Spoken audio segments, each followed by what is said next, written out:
entonces pasamos a la primera exposición internacional de hoy, que estará a cargo del ingeniero Luis Ricardo Gutiérrez Aparicio, el secretario general de la Asociación Latinoamericana de Sistemas Integrados, IBRT, desde el 2010, secretario técnico de la Cumbre de Ciudades Líderes en Movilidad Sustentable en América Latina, MUSAL 50 desde 2014, ex viceministro de Transportes del Perú 2001, lideró la reconstrucción del sur del Perú 2001-2002, ex director estratégico de América Latina en BARC WRI 2003 a 2013, experto en procesos de toma de decisiones con vasta experiencia en políticas públicas y proyectos de transporte sustentable, ingeniero, economista de la UNI, máster en economía por la Universidad de Boston. Recibimos con un fuerte aplauso entonces al ingeniero Luis Ricardo Gutiérrez Aparicio.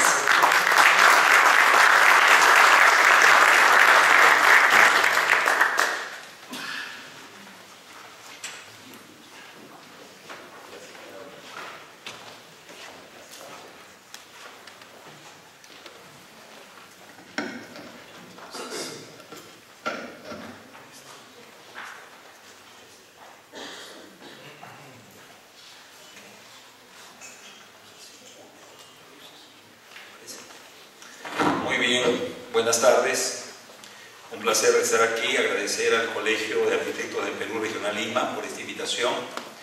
La verdad es que estuve el día de ayer en la sesión de ayer y salí muy fortalecido, muy motivado, porque me encuentro con una ola creciendo en relación a un tema que es acuciante para nuestro país, que es el tema de ciudad. O sea, cuando nosotros hemos tratado de impulsar en Perú iniciativas de movilidad sustentable, nos hemos encontrado que no hay referencia de políticas públicas y que tenemos una falta de entendimiento suficiente del fenómeno contemporáneo de ciudad en los distintos aspectos y niveles decisores en Perú. Entonces, es muy gratificante encontrarse con este foro, con este auditorio y con esta nueva generación. Como decía ayer el arquitecto Cruchaga, nos toca tomar el guante y participar en la estructuración de soluciones para contar con una metrópoli diferente, que Lima sea una ciudad más amable, más saludable, más armoniosa y, como decía Gustavo, que sea una ciudad para la vida y no para la muerte como es ahora. Entonces, yo voy a entrar inmediatamente, sin más introducción, a presentarles una propuesta que venimos trabajando desde hace 4 años alrededor de lo que se llama la Asociación Latinoamericana de Sistemas Integrados de Transporte, con esa idea, con esa propuesta, es decir, un transporte público de alta calidad para todos. ¿Y eso qué significa? Bueno, en primer lugar presentemos a CIBRT. CIBRT es la Asociación de los Sistemas de Transporte Públicos más avanzados de América Latina, y que se estructura como respuesta al proceso de surgimiento de cantidad de estos sistemas a partir del año 2000, impulsados por la presencia de Transmilenio, Bogotá en el escenario, que a su vez se inspiró en la experiencia de Curitiba, que necesitó más o menos 18 años para estructurar una red integrada de transporte. Es muy importante tomar en cuenta el tiempo que demoró Curitiba para estructurar su red integrada de transporte, habida cuenta que hay mucha ansiedad y poca paciencia en Lima para entender la profundidad de ese proceso. Entonces, a partir del surgimiento de estos sistemas, tuvimos la idea de proponer que se junten con 2 objetivos fundamentales. Primero, consolidar su capacidad y su calidad. Y en segundo lugar, ser referencia para la transformación del transporte en toda América Latina. Entonces, esos son los sistemas que actualmente están afiliados a CIBRT.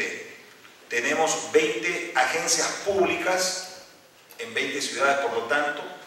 Tenemos 6 que son plenos, 6 agencias públicas que son observadores, porque son sistemas que están en implementación. Y al lado de todo esto tenemos 17, que es muy importante, 17 asociados adherentes que son representantes del sector privado. Desde el año pasado, en el Congreso de Belo Horizonte se tomó la decisión de abrir las puertas a CiberET para que se incorpore el sector privado. Y hay dos componentes, lo que son los operadores privados, que tienen que trabajar muy de cerca con las agencias públicas para responsabilizarte de entregar un servicio de calidad, y del otro lado tenemos a los proveedores de la industria. Todos ellos están comenzando a incorporarse a CiberET y están generando un lindo y fecundo ambiente de trabajo para cumplir con los objetivos mencionados. Tenemos además una cooperación estratégica con la inteligencia, con la academia. Ahí ven ustedes el Centro de Excelencia que está formado por la PUC de Chile, el MIT, el Instituto de Lisboa, la Universidad de Cine, que son líderes de la investigación en transporte sustentable en el mundo, conjuntamente con la red ENVAR, en la cual trabajé durante 10 años. Y además tenemos una cooperación muy estrecha con la Organización Panamericana de la Salud. Trabajamos el tema intensamente y en profundidad de la relación de movilidad y salud. Y luego tenemos una relación con los transportadores privados, la Asociación de Transportadores Privados Brasileños y Mexicanas, además de contar con un trabajo muy cercano con el Consorcio Regional de Transportes de Madrid. Todo eso realmente es muy productivo, muy fecundo. Aquí ustedes tienen, para que tengan una idea, de lo que llamamos el ecosistema de los stakeholders, de los agentes involucrados o que se pueden involucrar para sacar adelante el cambio de lo que es la movilidad sustentable en nuestros países.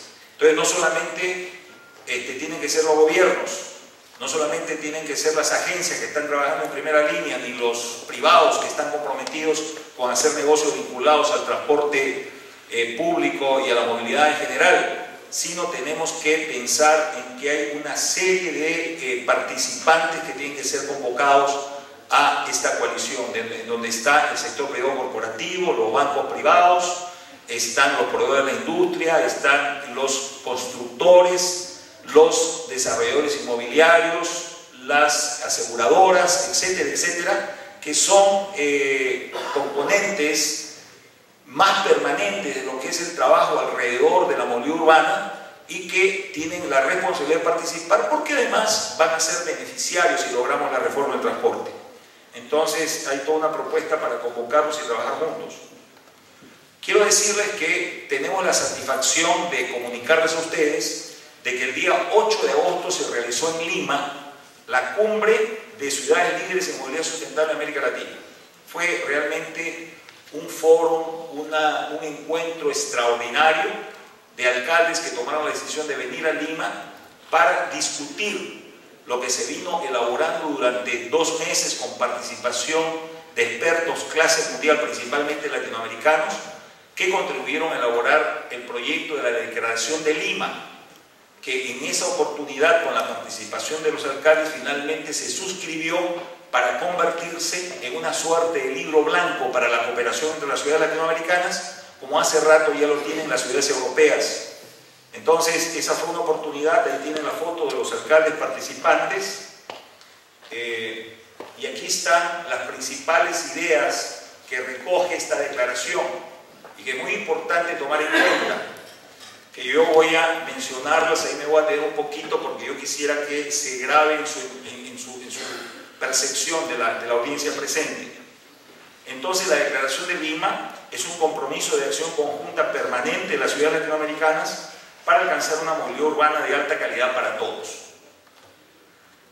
La movilidad urbana, en primer lugar, el primer concepto, la movilidad urbana como derecho social fundamental y factor determinante de una vida urbana de calidad. La nueva movilidad que prioriza peatones, bicis y transporte público, en lugar de la predominancia que ha caracterizado al proceso de civilización urbanizada o urbanización de la civilización de las últimas décadas y quizás del último siglo. Financiamiento, institucionalidad y estructuración empresarial para la nueva movilidad. Sistemas integrados multimodales con soluciones puerta a puerta de alta calidad para todos, como elemento central. No solamente un corredor aquí, otro corredor allá, sino una solución integral pensando en la gente y sus necesidades y sus expectativas. Transporte público integrado y de calidad como estructurador de ciudades. Movilidad para ciudades competitivas. Movilidad como determinante crucial de la salud urbana, en relación a la seguridad vial, la calidad de aire y la actividad física. Transporte limpio y cambio climático, lo que es en los temas de mitigación y adaptación, y se tomó una posición hacia la COP20 que se va a realizar en Lima en diciembre. Y finalmente se trabajó también todo el tema de recursos humanos, tecnologías innovadoras y participación ciudadana para la nueva movilidad. Entonces esos fueron los temas fundamentales que se trabajaron en la Declaración de Lima, y ahí están las 16 ciudades que firmaron inicialmente la Declaración de Lima, porque la posibilidad de que firmen otras ciudades está abierta, de algunas que no pudieron asistir por razones de causa mayor y que están interesadas en participar en este movimiento. Entonces ahí, fíjense ustedes, hemos tenido a Lima, al Distrito Federal de México, Curitiba, Bogotá, Bucaramanga, Colombia, Quito, Ecuador, Cuenca de Ecuador, Santiago de Chile, Guanajuato, Pereira, Buenos Aires, Río Janeiro, Sao Paulo, La Paz, Trujillo y Huancayo por Perú. Aparte del compromiso conceptual y estratégico alrededor de las ideas mencionadas, hay acuerdos importantes a tomar en cuenta. Se decidió constituir con carácter permanente la cumbre. Se nominó a Santiago de Chile como primer presidente pro tempore por 2 años. Se nos nominó a la Secretaría General de CIBRT como Secretaría Técnica de la MUSAL, de la Cumbre de Movilidad Urbana Sustentable de América Latina. La próxima cumbre de movilidad de América Latina se realizará en México en el año 2015, me imagino que será en julio, y luego el siguiente año será en Santiago, el año 2016. Se encarga a la Municipalidad Metropolitana de Lima a presentar la Declaración de Lima en COP20 y publicar y difundir la declaración como libro blanco. Es importante mencionar de que esta cumbre y todo el trabajo que viene realizando CIBRT se inspira fundamentalmente, de manera fundamental, en el modelo Curitiba. Y el modelo Curitiba es singular, incluso con respecto a la experiencia de todas las ciudades de Brasil, inclusive, y toda la ciudad de América Latina. Es decir, como ustedes saben, Curitiba es un referente para lo que ha venido ocurriendo a nivel mundial. Es impresionante cómo cantidades de representantes, líderes de ciudades de todas partes del mundo, incluyendo países desarrollados, han venido a Curitiba, han ido a Curitiba para ver cómo se hacen las cosas. Las transformaciones tremendas, importantes que se dieron en Seúl, se inspiraron en Curitiba. La eliminación de la autopista de Boston se inspiró en Curitiba. Lo que contaba ayer la representante Ciudad respecto de la vida y muerte de las autopistas tiene mucho que ver con la inspiración de lo que propone Curitiba. Y Curitiba tiene la virtud de que no ha desarrollado un sistema de movilidad pensando en la movilidad misma, sino es el derivado de un enfoque, una visión de ciudad para la vida, un enfoque de ciudad densificada que acerque a las personas, en las cuales entonces se prioriza el sistema de transporte público como una red integrada que sirve, ¿no es cierto?, a todas las personas, que tiene entrada, que es una red, es un sistema de vasos comunicantes, ¿no es cierto?, en donde cada familia, cada persona tiene un paradero, un gate, una puerta de ingreso al sistema cada 300 o 400 metros. Entonces se honra el concepto de derecho social de la movilidad, pero además se hace con calidad, porque lo que se incorpora en Curitiba es que se desarrollan soluciones combinando las políticas de uso de suelo con las políticas de movilidad. Y lo que es muy importante es que en ese contexto entonces se trata de priorizar el uso de los corredores, pero cuidando que todos los vasos capilares sean servidos, es decir, una visión integrada. Entonces eso nos inspira. No casualmente CIBRT se fundó en abril de 2010 en Curitiba. Entonces, como dice el maestro Jaime Lerner, que es nuestro presidente honorario de CIBRT, cuando le preguntan, él cuenta, oye, ¿tú por qué has tenido tanto éxito ahí en estos corredores? Entonces, la respuesta es muy simple, dice Jaime. Nosotros no construimos corredores de transporte. Nosotros construimos corredores para la vida. Eso es lo que nos diferencia y nos hace exitosos. Eso marca la profunda diferencia respecto de cómo se va pauteando la solución de movilidad y cómo la movilidad al mismo tiempo se convierte en un elemento vertebrador, estructurador de ciudad. Y entonces se produce una sinergia de ida y vuelta. Y eso lo estamos aprendiendo de Curitiba y de Jaime Lerner. Entonces tuvimos la oportunidad de darle con mucho gusto, con mucho orgullo, el premio América Latina de la movilidad sustentable a Jaime Lerner. Jaime Lerner lamentablemente no pudo venir al evento porque tiene problemas de enfermedad. Tuvo problemas de enfermedad y entonces el embajador de Brasil lo representó. ¿Cuál es el problema de base que tenemos que enfrentar en relación a la movilidad? Una civilización urbanizada con predominio de la movilización individual. Entonces tenemos un mundo en donde el 50% es urbanizado, 50% de la población vive en ciudades y van creciendo y creciendo las ciudades, como decía ayer Gustavo. Y entonces un poco para mirar la comparación de dónde se ubica América Latina con relación a países continentes como la India y la China. Y miren ustedes, América Latina está en un 80% de urbanización en promedio. La India está en 30 y la China en 50. Entonces nosotros tenemos responsabilidades con nuestras ciudades para regenerarlas, reestructurarlas, optimizarlas, embellecerlas. Y la movilidad sustentable es un instrumento para lograr eso. Y del otro lado, los chinos y los hindús tienen la oportunidad de aprender de América Latina y efectivamente siempre ellos están pendientes, aunque hay un cruce de camino, digamos ahí, porque cuando uno está en la China, yo he tenido la oportunidad de trabajar en China, India, a propósito de mi trabajo global, y entonces uno se pregunta a veces que hay suerte de psicopatías o esquizofrenias en las decisiones de la política pública de los chinos, en donde de un lado están preocupados por la contaminación, pero del otro lado están muy interesados en producir carros individuales porque eso produce empleo. Y entonces ahí comienzan a plantearse una contradicción. Y entonces tienen problemas de definición en sus políticas. Bueno, pero América Latina está lista para, y lo venimos haciendo, hemos sido invitados muchas veces a la India y a la China y a otros países del Asia y del África para dar pauta respecto de cómo se hacen las cosas en América Latina. Y ese es uno de los objetivos también de CIBLT. Y eso es lo que está pasando en América Latina. Este es el caso de Sao Paulo, ¿no es cierto? En Lima estamos más o menos 70-72% de la participación del transporte público en los modos de transporte de la ciudad, del transporte motorizado. En Sao Paulo ya están con menos del 50%. Lo mismo pasa en Santiago.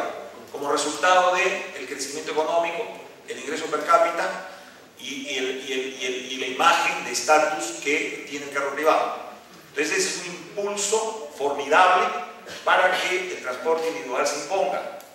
Pero el transporte individual, al tener resultados individuales o beneficios individuales competitivos para cada persona, comienza a generar, como ya sabemos, una cantidad de externalidades negativas.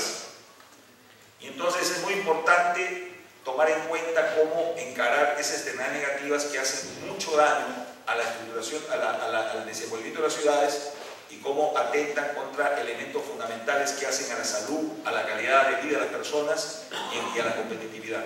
Y entonces nosotros nos preguntamos ¿qué queremos?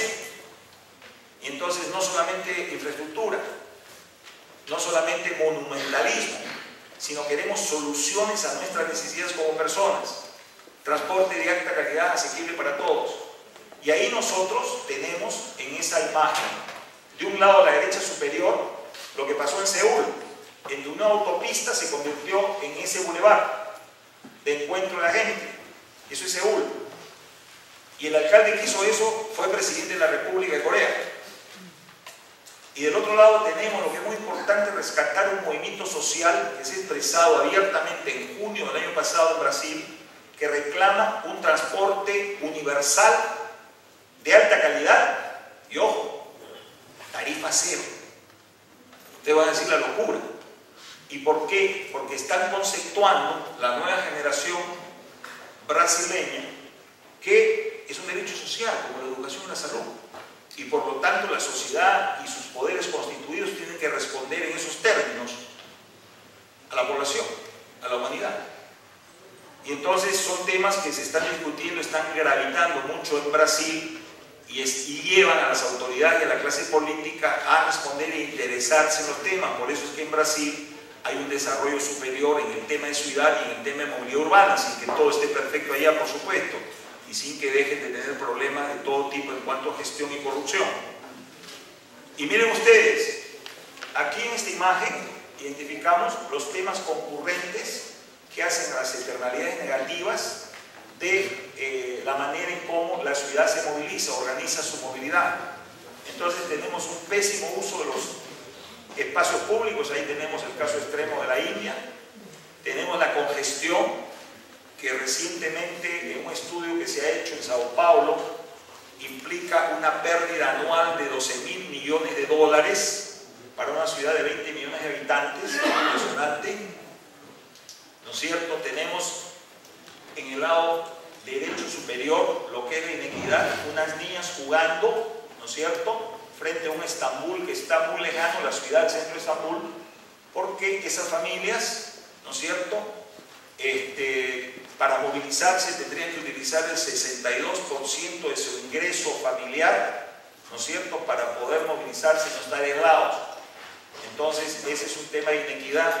Y el tema gravísimo de cambio climático, que hasta ahora incluso los ambientalistas no llegan a entender, ¿no es cierto?, se ponen necios con relación a entender de que la movilidad aporta en promedio al 70% de la generación de los gases de efecto invernadero.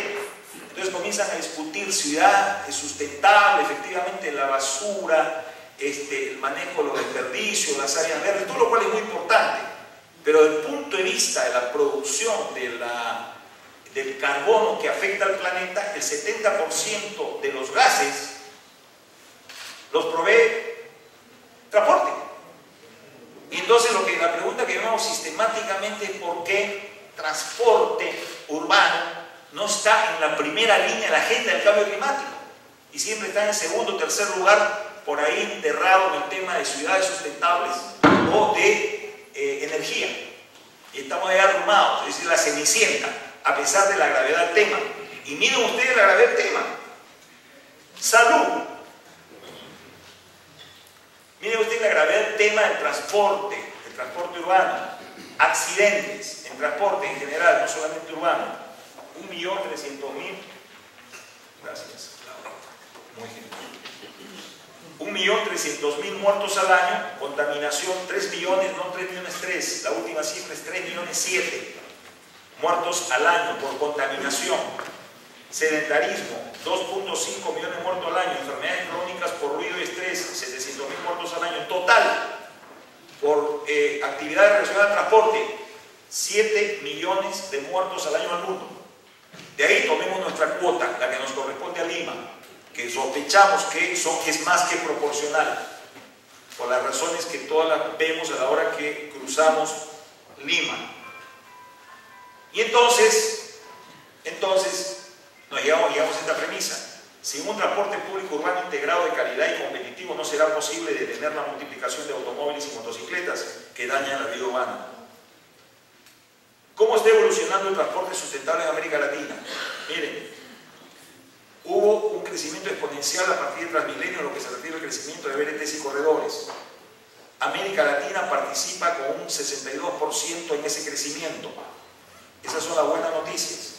La mala noticia es que todo ese crecimiento no representa en América Latina más del 5% de lo que es el transporte público, que sumado al 5% de los metros no nos da más del 10%. Es decir, la tarea de verdad es la transformación del transporte de buses en ese 90% restante. Y ese es el transporte ruin que caracteriza a toda la ciudad de América Latina. Entonces, en América Latina, ese desarrollo, esa modernización ha registrado dos modelos. El modelo brasileño, que parte del sistema integrado de transporte y va hacia una optimización con BRTs, y el modelo colombiano, que parte de BRTs, así como lo está haciendo Lima, y marcha hacia un sistema integrado de transporte. Cada uno de estos modelos tiene sus pros y contras. Lo importante es encontrar el camino sostenido a tener un modelo o un un sistema que se parezca lo más posible a lo que ha logrado Curitiba y las ciudades europeas, algunas ciudades europeas. Ejemplo de buenas prácticas, Brasil. En Brasil tenemos inversión cuantiosa, un ministerio de las ciudades, la movilidad sustentable, la movilidad urbana tiene una casa en donde sentirse cómoda, recursos humanos y niveles empresariales amplios y de calidad en transporte urbano, una ley de política de movilidad vigente de abril de 2012, la movilidad es un derecho social definido constitucionalmente, aprobación en las últimas semanas de este tema, y un pacto de movilidad resultado de la movilización social. Hay una cuantiosa inversión y cantidad de proyectos atizado por el tema de la Copa y las Olimpiadas, y tenemos acciones como en Sao Paulo, el desarrollo de corredores parecidos a los complementarios de aquí, pero con un poquito más de dedicación al tema de exclusividad y de fiscalización con cámaras. Y entonces en Brasil ha habido una preocupación, trabajamos en torno a la preocupación de que toda esa inversión cuantiosa tenga, como se planteaba acá en relación a la experiencia de Barcelona, de que toda esa inversión cuantiosa tenga trascendencia más allá de los eventos. Entonces hicimos una reunión ahí con Jaime Lerner y con todos los stakeholders más importantes de Brasil para tratar el tema, y sacamos los 10 mandamientos. Esos 10 mandamientos se han incorporado en nuestra declaración de Lima. México tiene obras fundamentalmente en transporte masivo a través del PROTRAN, del FONADIL, y hay algunas leyes que algunas ciudades con mucha iniciativa han promulgado, cambiando el paradigma del transporte y la movilidad, moviéndose del carro privado hacia el transporte público y la movilidad no motorizada. Colombia es un caso muy especial porque Colombia, que ha sido la referencia particularmente a partir de Transmilenio, tienen problemas todos sus sistemas porque han copiado mal a Transmilenio. Y ahí ha tenido un poco de responsabilidad el Banco Mundial, que los multilaterales, ustedes saben, son como abejitas polinizadoras, ¿no es cierto? Que cuando ven una buena práctica, la toman y tratan de trasladarla a otras partes con buena fe, pero en el camino, por razones de su propia estructura y la forma de trabajar, tienden a hacer reproducciones no muy certeras, como ha pasado en Colombia. Mis amigos del Banco Mundial, en donde he trabajado también, han acumulado una cantidad. ¿Qué ha pasado ahí? No se ha llegado, salvo Bogotá, al nivel de demanda teórica y de contrato que se proyectó en cada uno de estos sistemas, en los BRTs de cada una de las ciudades que ven ustedes ahí: Pereira, Cali, Barranquilla, Bucaramanga, Medellín. Y después, por decisiones políticas, la tarifa técnica, o sea, la tarifa de los verdaderos costos, está por encima de la tarifa social, y por lo tanto el financiamiento recae sobre los operadores y la cosa se pone complicada. Y entonces se plantea una cantidad de problemas que hacen de que los sistemas pierdan calidad crecientemente y cuestionen un paradigma tan poderoso como es el BRT. ¿No es cierto? Entonces nos preocupa eso y hemos desarrollado propuestas a nivel del gobierno de Colombia para sacar adelante. Chile, Santiago, después de su crisis en febrero de 2007, que fue el Big Bang, ¿no es cierto?, la aplicación en un día de un sistema integrado de transporte por algo como los mismos chilenos reconocen, de soberbia, ¿no es cierto?, de pretender sustituir el modelo a lo que es realmente el comportamiento de las personas. Entonces ya ha pasado hace rato del trauma y ahora nos encontramos que es el mejor ejemplo de América Latina. Y los peruanos tenemos la necesidad de mirar lo que está pasando allá. Tienen, además del sistema integrado de transporte que está funcionando en toda la ciudad, han creado el Directorio de Transporte Público Metropolitano como una autoridad que dirige integradamente al metro y funciona muy bien, y a los buses, lo que se llama el Tren Santiago. Los ha integrado y los dirige. Entonces, inspirado en el modelo de las ciudades europeas, particularmente recibieron apoyo a través nuestro del Consorcio Regional de Transporte de Madrid. Se han renovado los contratos incorporando indicadores de calidad, no solamente de rendimiento. Eso es muy importante. No me voy a dedicar a explicar esto, pero es muy importante.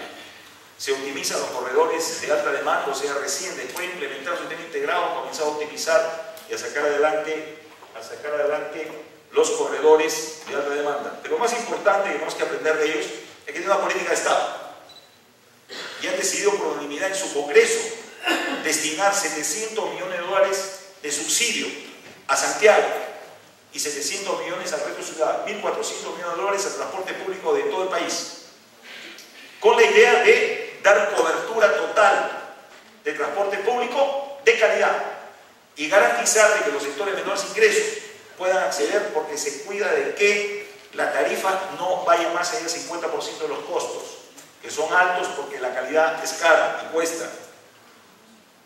Perú requiere un cambio mayor. Miren ustedes ahí las pérdidas que tenemos por el transporte ruin que hay en el Perú. 4% que viene del factor salud, por accidentes, contaminación y sedentarismo. Más o menos 4% también que viene del factor transporte, por congestión, por desperdicio de combustibles y por mal uso de infraestructura y de equipamiento. Y finalmente 2% por pérdida de competitividad y por lo tanto oportunidad de inversión y empleo. Suma alrededor del 10%, que equivale a 20.000 millones de dólares. No es 7.000 millones de dólares como lo ha calculado Transitemos. Y ahí tenemos que considerar las cifras sentándonos, querido Edwin, para chequear, porque el comercio subrayó en un reporte que hizo que eran 7.000 millones. Y ahorita han salido cifras de Sao Paulo que me hacen ver que algunas de las cosas ahí están subvaluadas. Entonces tenemos que sentarnos en una mesa técnica, Edwin, y trabajar esa cifra para sacar una única cifra, para poder convencer a las autoridades de la barbaridad que enfrentamos, ¿no? Con vidas que se están perdiendo, con discapacitados y una pérdida pues gigantesca de oportunidades en las ciudades. Entonces aquí está el estatus en Perú: avances monumentales, aislados y o segmentados en el marco de la inexistencia de una política de Estado en movilidad urbana sustentable. Ya desde ya estamos diciendo que falta en el Perú es una política nacional de movilidad sustentable, porque hay una falta de entendimiento suficiente, y aquí ha sido clamoroso, los mismos especialistas en el tema nos lo han dicho, pero en Perú la cosa es más grave. Se dice que hay una crisis conceptual del concepto ciudad para la vida, pero en Perú estamos más atrás. En Brasil siquiera tienen un ministerio de ciudades, en la India tienen un ministerio de desarrollo urbano, y entonces ahí se prioriza al desarrollo urbano sobre la vivienda. Y entonces, si nosotros no tenemos todo eso, entonces los principales rasgos es que hay una cantidad de problemas en Perú que nos llevan a la necesidad de armar una política. Para el gobierno, la mayoría de candidatos, como ustedes han escuchado en la presentación de los candidatos, el metro es la solución. Lamentablemente no podemos llevar rieles a la casa de cada uno de nosotros, ¿cierto? Y entonces se tiene que pensar en trabajar por sistemas integrados de transporte, ¿no es cierto?, en donde los rieles y los BRTs, es decir, tenemos por favor que asumir conceptualmente que una cosa es transporte masivo de alta demanda y por lo tanto con respuestas de alto rendimiento, y otra cosa es lo que es el transporte colectivo, ese transporte que cubre toda la ciudad, y que integrados los dos tienen que dar las soluciones para la gente puerta a puerta y de alta calidad. Por favor, cuando hablen de transporte, no digan solución de transporte masivo. El transporte que se hace en ómnibus y que tienen que llegar incluso con mototaxis al último kilómetro, es el transporte capilar, que tiene que estar todo integrado, regulado, articulado y bien puesto para que la gente tenga resultados de calidad. Y ese es el reto que tenemos al frente. Para eso nosotros hemos propuesto, como CIBRT, trabajando con distintos expertos de nuestro país y de América Latina, un megaproyecto de transformación del transporte público urbano en Perú, sembrando curativas en las 12 ciudades mayores. Por supuesto, ya se ha iniciado una siembra curativa en Lima con muchas dificultades porque no tenemos una política nacional de movilidad urbana. El problema de ciudad y el problema de movilidad urbana es un problema nacional, de política pública nacional, de política de Estado nacional, y eso tenemos que entenderlo. ¿Me das 2 minutos? Termino.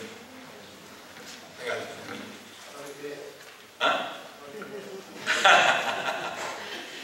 Habló Edwin Tertiano, nos queremos mucho. Entonces ahí ustedes tienen los números, ¿no es cierto?, de la propuesta que nosotros hemos elaborado. Y ahí están, todo este programa para las 12 ciudades mayores del Perú costaría más o menos 5.800 millones de dólares. ¿No es cierto? Es más o menos lo que cuesta la segunda línea del metro de Lima. pero ustedes logran con eso la renovación total de las flotas de todas las ciudades del Perú. La renovación total de las flotas. Y entonces, detrás de eso, hay una inversión pública de más o menos 30%, 1.800 millones de dólares, y una inversión privada de 4.000 millones. Ya en Lima, gracias a la gestión de Gustavo, se están invirtiendo entre 800 a 1.500 millones de dólares con los corredores que se están, ¿no es cierto? Entonces ya Gustavo está avanzando, digamos, este programa, pero es clarísimo que el programa y la transformación de Lima, si no se encuentra con una propuesta estructural de política pública nacional, va a continuar con cierta fragilidad, va a continuar con los problemas que se enfrentan no solamente por la falta de, o a pesar de que se hace toda la gestión, la mejor gestión, hay problemas estructurales. Y nosotros aquí, en estos dos cajones rosados, estamos poniendo los temas cualitativos que hacen al software para que funcione todo este hardware. Es decir, necesitamos ingeniería social, ingeniería institucional, fundamental para hacer de que la transformación del transporte, la reforma del transporte en el Perú se haga realidad. Y aquí tenemos un 10% de la inversión pública para hacer muy buenos estudios que se necesitan hacer, ¿no es cierto? Y que tiene que tomarlo el sector de transporte urbano, porque hay estudios de inversión que vienen por el lado, que no son exactamente para transporte, por la iniciativa privada, etcétera, que de repente va en contrasentido de lo que en realidad una ciudad necesita. Y entonces es necesario que haya recursos que se apliquen apropiadamente y que no nos pongan la carreta delante de los bueyes de la solución tecnológica antes de saber qué es lo que necesita la gente en función de su línea de deseo. Y también se necesita el desarrollo de capacidad de gestión pública. Hay que asignar recursos, hay que formar a la gente, hay que estructurar autoridades, instituciones que sean capaces de gestionar este sector tan complejo, como muestra la experiencia de Gustavo Guerra García, que es el sector transporte urbano. Y el otro lado, necesitamos aplicar 10% de la inversión privada. ¿Para qué? Para hacer un programa de estructuración de nuevas empresas que necesitan el apoyo. Aquí las empresas están tomando personal de Pereira, de Colombia, de otras partes. No tenemos personal en el Perú formado para la nueva movilidad. Tenemos que correr formando y tenemos que aplicar recursos para ese trabajo y apoyar a las empresas de organización.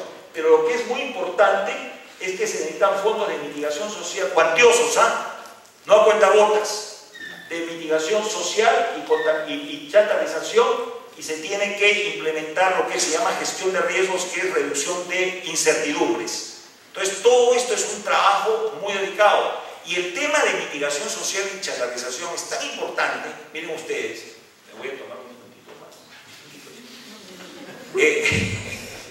No me crean. Es muy importante, yo quiero decirle por qué. Porque si usted tiene recursos, como ha pasado en México, de un fondo grande de chatarización que ellos lo hicieron por el tema de la contaminación, ahí la razón de la chatarización fue la contaminación fundamentalmente. Y pusieron entonces, el gobierno federal puso un montón de dinero para chatarizar a la flota vieja que contaminaba, ¿cierto? Entonces, ¿qué se logra con eso? En primer lugar, se logra asumir la responsabilidad moral frente a los padres de familia que entraron a este mercado a partir de la decisión gubernamental de comienzos de los 90, en donde se dijo que esto se liberalizaba y que podía venir cualquiera a dar el servicio de transporte público. Entonces, el sector transporte público urbano se convirtió en un sector de autoempleo, de sobrevivencia, ¿no es cierto? Y ese es lo que tenemos al frente.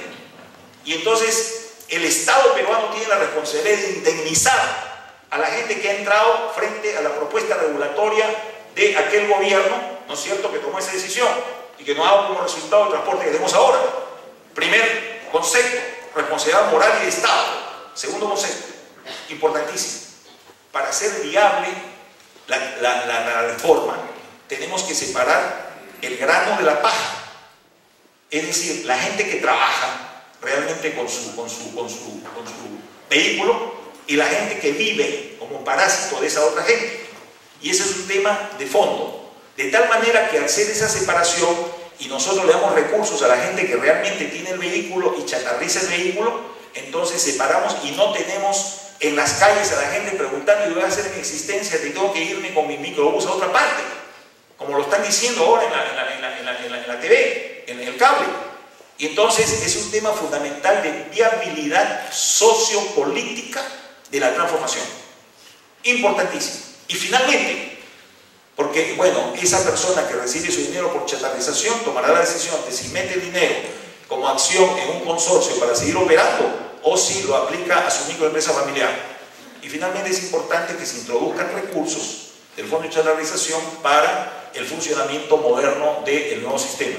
Y con esto voy terminando, mi querida Claudia, porque, ¿no es cierto?, todo esto tiene una cantidad de bondades: mejora la salud y la calidad de vida de la gente, mejora la competitividad, más negocios para los bancos y para todos, más negocios para la asociación de Edwin Bertiano, vendedores de buses, más posibilidades para los desarrollos inmobiliarios, más competencia, la gente va a querer venir a vivir a Lima, si resuelve el problema de seguridad, el problema de movilidad, Lima va a ser un encanto, ¿no es cierto? Y vamos a tener el problema de que no se vayan directamente al Cusco, van a venir a Lima para quedarse acá, para comer rico, ¿no es cierto?, etcétera. Entonces, este es un tema importante y además tiene un factor de reactivación espectacular, ¿no? Y finalmente, y con esto termino, esta propuesta va acompañada de una cantidad de líneas estratégicas convergentes para hacer posible el proyecto. Y entonces hay que crear un ministerio de ciudades o desarrollo rural, juntar el uso de suelo con la movilidad, una ley de política y financiamiento de la movilidad urbana que necesita el Perú, redes integrales de transporte público, que ya lo mencionamos, jurisdictivas en cada ciudad, autoridades metropolitanas que tengan todas las atribuciones y que tengan la capacidad de capturar la tarifa y los subsidios para transparentemente garantizar que todo eso vaya a servicio de calidad y no se vaya a los bolsillos de algunos menesterosos, empresas modernas y eficientes, no pegadas con baba en la pared, sistema de gestión de calidad y sistema de fondo, aprendiendo de los europeos, innovación en sistemas tecnológicos de punta, muy importante, renovación total de las flotas, flota limpia, desarrollo humano, en donde estamos atrasadísimos, y participación ciudadana. Entonces, con todo esto, para esto proponemos la formación de un comité de iniciativa del sector privado corporativo, que asuma las responsabilidades, que es el sector más sólido, permanente y que tiene que asumir la responsabilidad del futuro. Aquí estamos planteando un tema de gestión importante, ¿no? Porque finalmente tiene que ser un trabajo público y privado, obviamente. Pero la idea es que los que se benefician de esta mejora directamente, que van a ser los Big Brother, el sector privado corporativo, tendría que asumir una responsabilidad como lo hacen los promotores de metro. Si los promotores de metro logran presentar los beneficios sociales, generan reuniones con los presidentes y los ministros de finanzas, y a partir de eso sacan la luz verde para trabajar con Proinversión, con su banca de inversión, para armar el negocio privado que se necesita, que hace viable la obtención de los beneficios sociales anteriormente anotados. Entonces, el megaproyecto entonces se propone un ciclo similar al que tiene la gestión del proyecto de metro. Y bueno, el financiamiento, ahí comparo las tarifas de América y Europa, ahí están los subsidios en Europa, ¿no es cierto?, que están entre el 47 al 68%, y los subsidios en América Latina, en donde solamente tenemos la excepción de Buenos Aires y México, que subsidian sus metros, que no tienen mucha calidad precisamente, un mal subsidio, un subsidio populista, y el subsidio de Santiago, que es alto también ahí, que ya le expliqué con las razones y la gestión que corresponde. Entonces todo eso es así, y entonces muchas gracias.